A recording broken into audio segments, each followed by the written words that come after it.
Kali ini kita masuk ke pertemuan yang keempat, materi kelas 8, masih berkaitan dengan kebangkitan nasional tahun 1908. Nah, materi kali ini membahas tentang makna, arti penting, dan peran tokoh kebangkitan nasional tahun 1908. Mari kita ikuti bersama ya.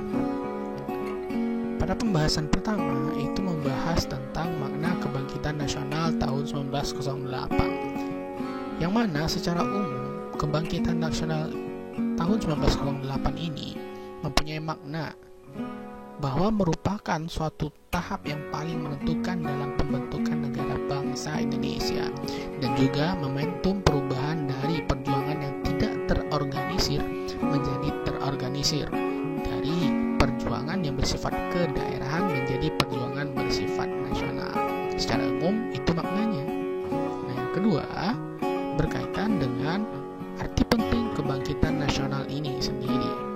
Nah, arti pentingnya adalah hari kebangkitan nasional ini merupakan hari bangkitnya rasa serta semangat persatuan, kesatuan, dan nasionalisme bangsa Indonesia untuk memperjuangkan kemerdekaan negara Republik Indonesia dari penjajahan bangsa asing.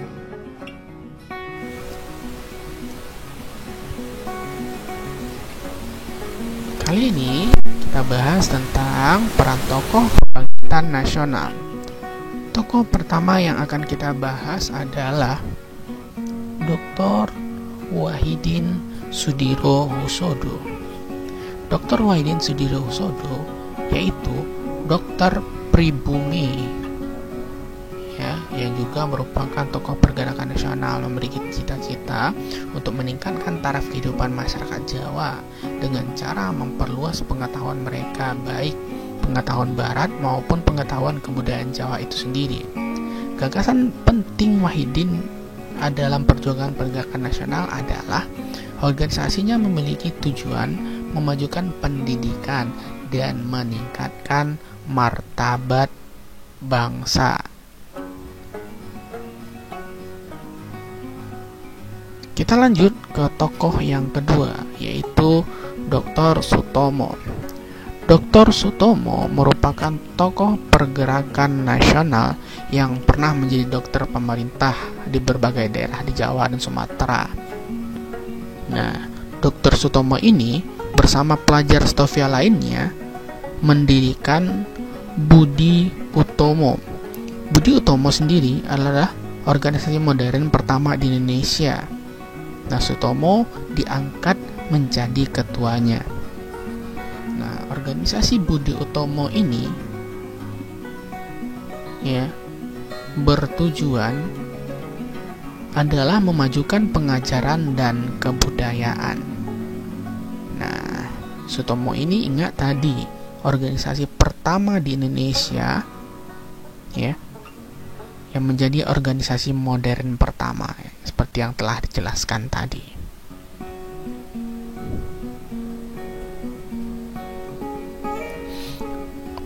Tokoh yang ketiga adalah Hos Cokroaminoto atau Haji Omar Said Cokroaminoto.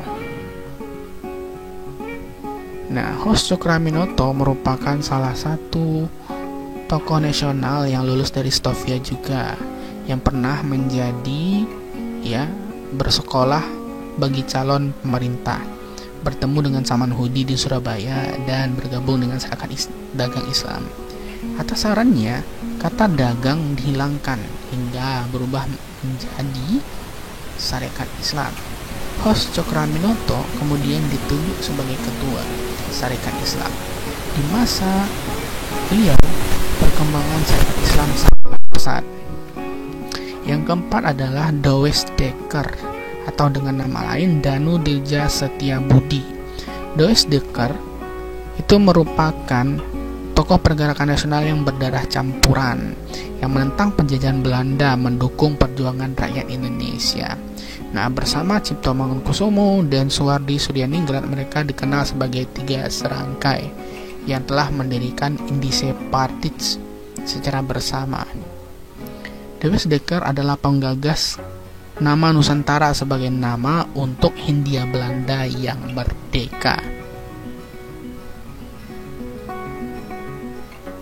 Tokoh yang kelima adalah Cipto Mangunkusumo.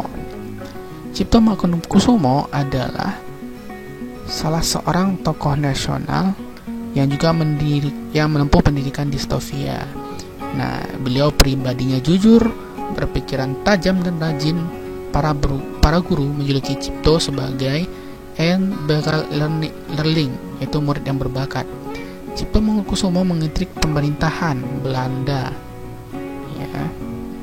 Terus tokoh yang keenam adalah Suwardi Suryaningrat. Suwardi Suryaningrat adalah salah satu tokoh yang mendirikan sekolah yang bernama National Underwis Institute, Taman Siswa, atau yang lebih dikenal dengan perguruan Taman Siswa. Suwardi memiliki semboyan tersendiri dalam hal pendidikan, yaitu berbunyi ing ngarsa sung tolodo ing madya mangun karso tut uri handayani, yang mana artinya depan memberi contoh, tengah memberi semangat, dan di belakang memberi dorongan. Suwardi Suryaningrat mengubah namanya menjadi Ki Hajar Dewantara. Nah, beliau juga pernah menjabat sebagai Menteri Pendidikan. Nah, sekarang Ki Hajar Dewantara dikenal oleh orang sebagai Bapak Pendidikan Indonesia. Terima kasih. Sekianlah materi kita pada kali ini. Semoga apa yang disampaikan tadi Ananda dapat memahaminya dengan baik.